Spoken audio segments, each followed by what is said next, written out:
कहीं सोह सुरारी सब भूषण भूषित बर नारी। इस पृथ्वी पर वसुंधरा पर एक स्त्री को पूरा श्रृंगार करा दिया जाए और अगर वस्त्र नहीं पहनाए गए हैं तो अधूरा लगेगा। ऐसा ही इस प्राकृतिक के नियम में है। और ये जो संपत्ति देख रहे हैं आप, ये केवल हमारे पैतृक संपत्ति पिताजी की बनाई हुई। इसको सब परिवार में मिल के सब भाई सहयोग करके और ये जो कार्य आप देख रहे हैं, सेवा देख रहे हैं, सब करते हैं। और ये सामने जो पड़ा हुआ हमेशा नहीं, उस बहुत समय तो झोपड़ी में बिताया, फिर आगे चल के भगवान की कृपा हुई, सहयोग हुआ और इस स्तर को बढ़ाने में सहयोग हमारे छोटे भ्राता श्री योगीराज विन्यास जी का जो था, विशेष सहयोग इस कद में ऊंचाई बढ़ाने का विशेष समय और सहयोग ने जो दिया है। और इस खेती पर हम ब्राह्मण होने के नाते भी हल भी चलाया, इसकी मिट्टी खोद के पूरे परिवार बड़ा था हमारा। पिताजी छोटी सी नौकरी थी और उसी समय थोड़ा थोड़ा करके संग्रह किया ज़मीन का, और संग्रह करके जो गौएँ थी हम लोग खुद चराना, खिलाना पिलाना लहलाना। और आज भी जो दवाइयाँ हैं हम इन्हें सब जो पिताजी बताते थे हमारे, उसी हिसाब से हम अपना इलाज देते हैं, ना कि डॉक्टरों के भरोसे जब रहते हैं कि जब कोई टांग वांग टूट गई या कुछ हो गया दूर से लाई जाते हैं गौएँ सेवा में।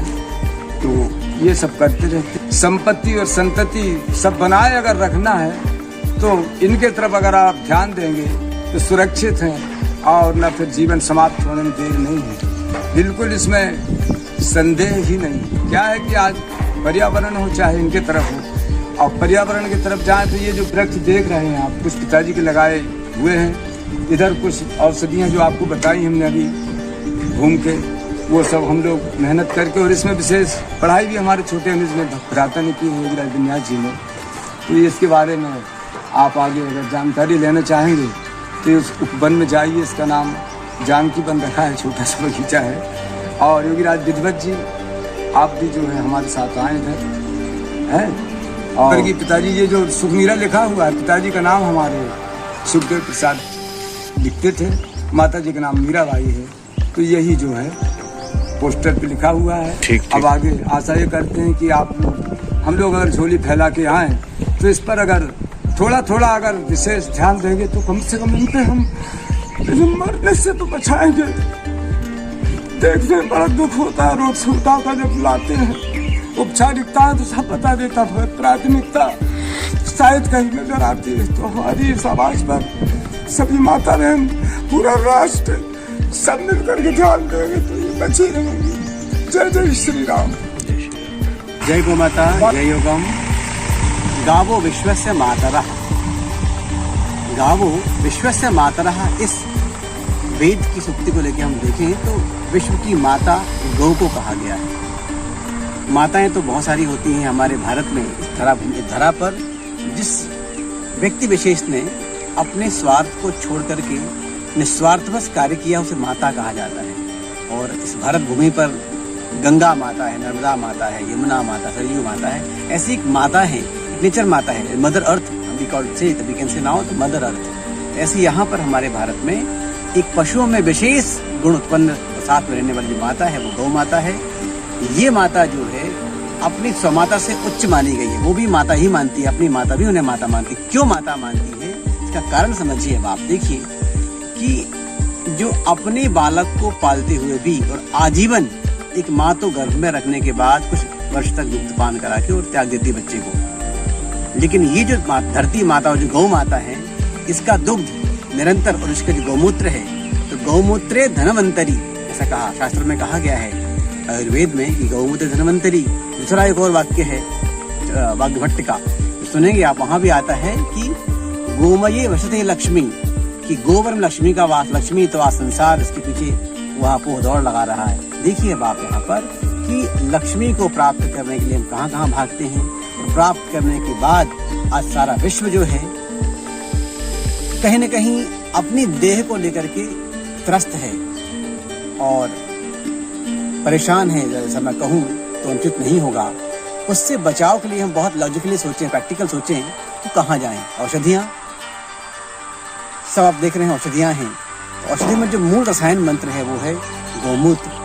उसका सूत्र है कि गौमूत्र धनवंतरी कहते हैं। जो व्यक्ति एक औषधि पे लाख या हजार दवाई जानता है, एक बीमारी पर जिसको हजार दवाइयाँ पता हो उसे धन्वंतरी कहा जाता है। तो ऐसा ही गौमूत्र जो हमारा है, इसमें एक गौमूत्र में 1000 बीमारियों को ठीक करने की क्षमता है, इसलिए धन्वंतरी अपने आप में है। और यहाँ तक कि गौमूत्र को तो अमृत कह दिया गया है।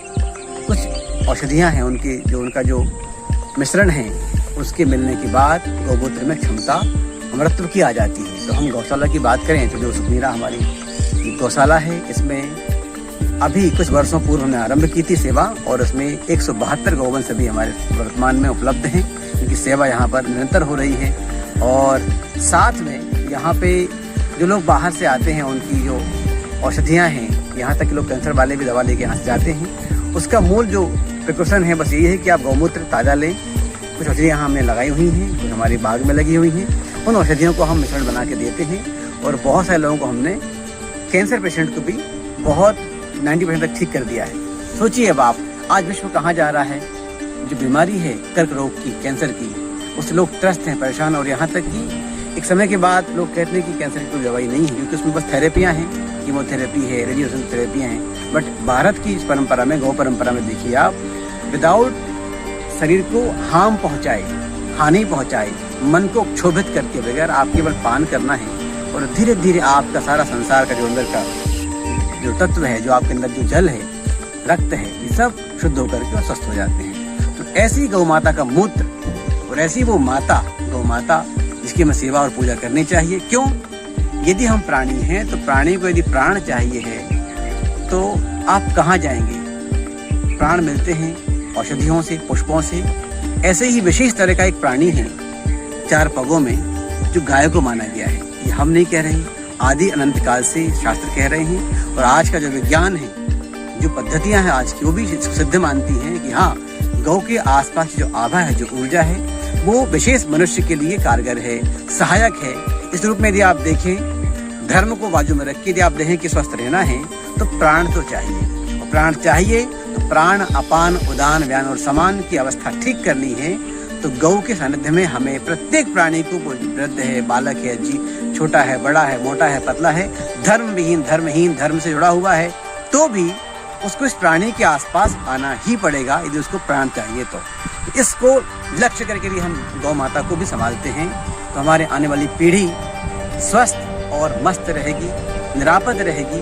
इसको देखते हुए हम सेवा करें, तो संभाल लें, तो केवल हम नहीं, इस धरती का जो मूल है, जो शक्ति है धरती में, जो उर्वरा शक्ति होती है, जिससे उत्पन्न होती है सारी चीजें, उसका भी जो मूल स्रोत है वो इनके गोबर में है, इनके मूत्र में है। तो धरा को भी धारण करने वाली है, धर्म को धारण करने वाली है, और सत, रज और तम को धारण करने वाली कोई यदि 4 पदों में कोई पशु जीव यदि है, वो गौ माता है।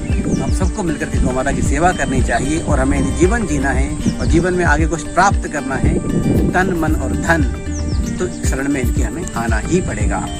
जय गौ माता, जय योगम, गावो विश्वस्य मातरः, नमो गोप्यः, नमो गोप्यः। नाम बता दीजिए। योगीराज विन्यास, इस नाम से हमारे गुरु ने मुझे उपाधि दी है, यही नाम लोग हमें जानते हैं। जय योगम, जय गौ माता।